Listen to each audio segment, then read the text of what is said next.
Well, this is it, my 200th video. And I thought it'd be... Wait 1 second.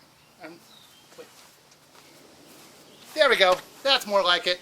This is going to be a little bit of a fanboy video, so I figured, why not dress the part?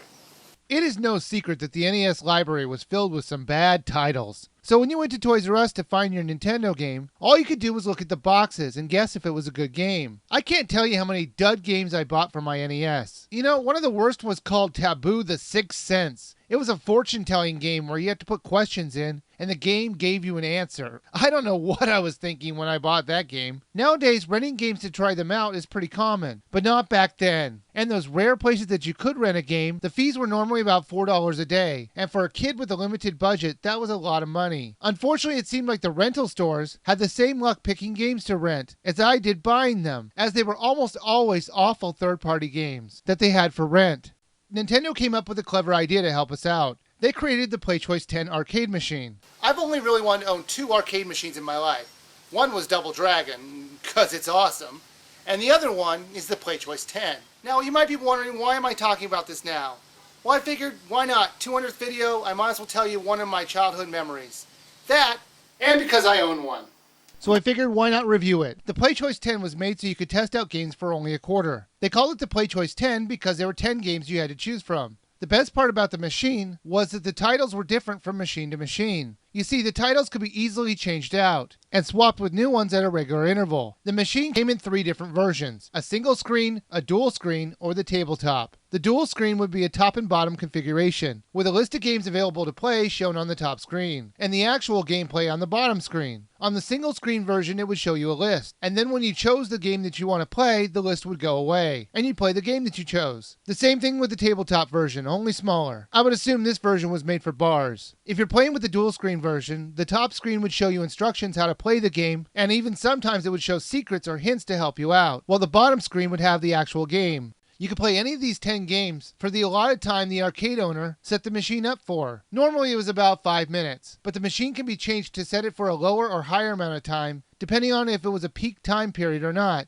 But the best part about this machine was, if you didn't like the game that you were playing, you could just reset back to the menu anytime, and use up the rest of your time to play another title. Unfortunately for arcade owners, these machines didn't just take NES carts to play the games. They ran off cards that they bought through Nintendo. They made a little bit over 50 of them for the system, before they stopped production on the machine. All the top companies make games for the system. Nintendo, obviously, Capcom, Konami. If they were a big company, it made a game for the system. I have so many fond memories of going to the arcade and plugging in a quarter and playing Super Mario Brothers, 1942, Kung Fu, The Goonies. So many great games were available to play on this system. This was one of the machines that shaped my love for video games. Ever since I was young and I got my first NES with the ROB attachment, I have loved Nintendo products. I have many memories of hunting ducks for hours on end, or exploring the land of Hyrule for all its secrets. The many great memories that I have playing the NES, and the PlayChoice 10 in particular, is something I always wanted to share with my kids. In this age of graphical wonder and deep storylines, I wanted to show them how even a simple game could be something that you can enjoy for years to come. People ask me, why do I review Wii games with my kids? I want them to experience some of the joy and wonder I had growing up, but I also want them to recognize the creativity people put into these games, and to show them the evolution that games have made in these last 25 years. So enough about the history of the machine. Let's take a look at the games that I have for my system. Currently, I own 7 titles for this system, as you can see: Super Mario Brothers, Excitebike, Super Mario Brothers 3, Kung Fu, The Goonies, Contra, and Double Dribble. Now, 3 of these games, Super Mario Brothers, Super Mario Brothers 3, and Excitebike, I've already reviewed, but I'm just going to go quickly over them again, just for fun. Alright, what do you say we start off this review with a little classic Super Mario Brothers? Here we go.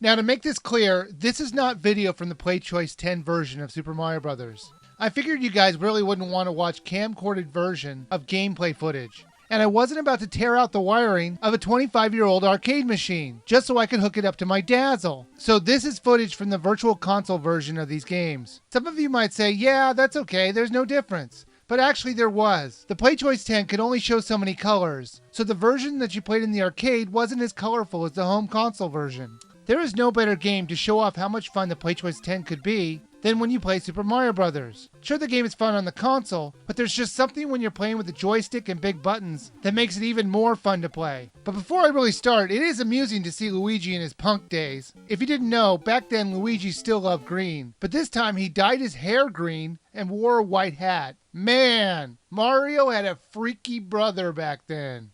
You go through 8 worlds looking for your princess who has been kidnapped. He goes to the small castles on each of the levels to see if she's there, but he keeps coming up empty or he finds the wrong princess, until the final world where she's there waiting. On the final part of each of the worlds, the princesses are being guarded by Bowser's identical twin brothers. Each of them have a strange habit of having an axe by a drawbridge where they fight Mario. So what happens is that Mario takes advantage of their stupidity and uses that axe to cut away the bridge strings and make Bowser or his brother go into the lava below. Extra crispy dinosaur. The game is very easy to pick up and play. It even has a secret continue that you guys can stop emailing me about. If you hold the A button and press start, it will let you continue from the beginning of the last world you went to. There are plenty of secrets to find and hidden places to discover, so the replayability on this title is very high. Super Mario Bros. 3. This one I don't think works as an arcade game. It's a bit long and there are a lot of levels to explore, and I really think it was included in the PlayChoice 10 lineup as more of a demo. However, since that's the reason the PlayChoice 10 was created, I guess it's cool. But it's not one of those titles you'll come back to often, at least not in the arcade. It's fun to play it on my machine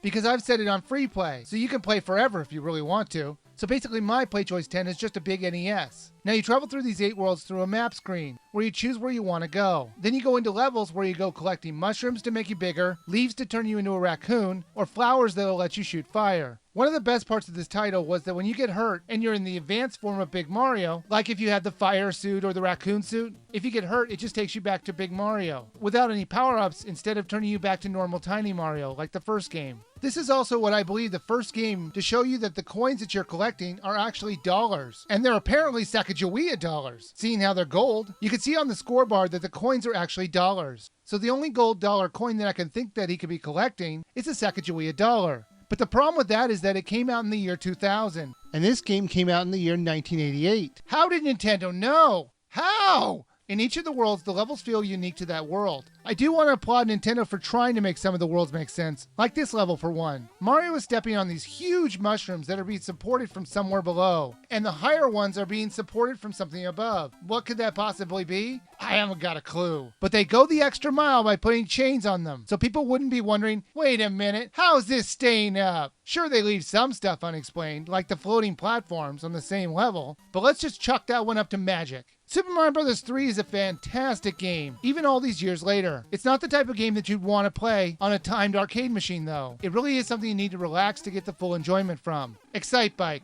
This is a very simple title. Race on a track for 2 laps and beat the 3rd place score to advance to the next race. You can choose to play alone or with other racers. While playing alone on the racetrack is great for when you want to learn the tracks, it's not very fun for long. The real fun comes when you're playing with other people in the race. Sure, they cheat like crazy. Look at them! How are they going so fast? Those extra racers will really make it challenging for you, since they can hurt you by crashing into you. However, you can return the favor, so it can be fun if you're a real jerk. There are 2 different ways to accelerate. One is the normal way, and then the turbo acceleration, which you can do for a limited amount of time. The amount of time depends on how hot your bike is. You can see the temperature gauge at all times, and if your bike gets too hot, it'll overheat and you'll have to wait a few seconds for it to cool down. As you're racing, you can take some pretty hard falls, but even tumbling end over end for a few seconds hardly phases your rider at all. Your rider will dust himself off and hurry back to his amazingly still working bike. No matter how many falls or crashes you sustain, you can never lose a race by your bike being destroyed or your character dying, which I think would have been a cool addition and made the game more challenging. But oh well. All the game modes are available, even the create a level mode. Unfortunately, you can't save your creations.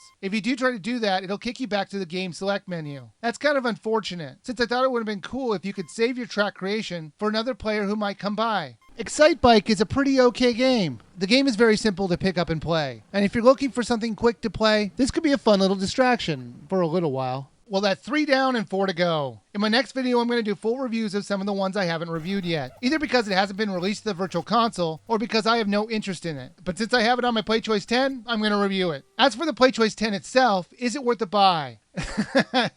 No, it's not. This one is personal to me, and that's why it's worth a buy to me. I'm sure everyone has something from their childhood which will keep the spark and innocence and wonder alive for you. To anyone else, if you ever see one of these in an arcade, pop a quarter in. I think you'll enjoy it.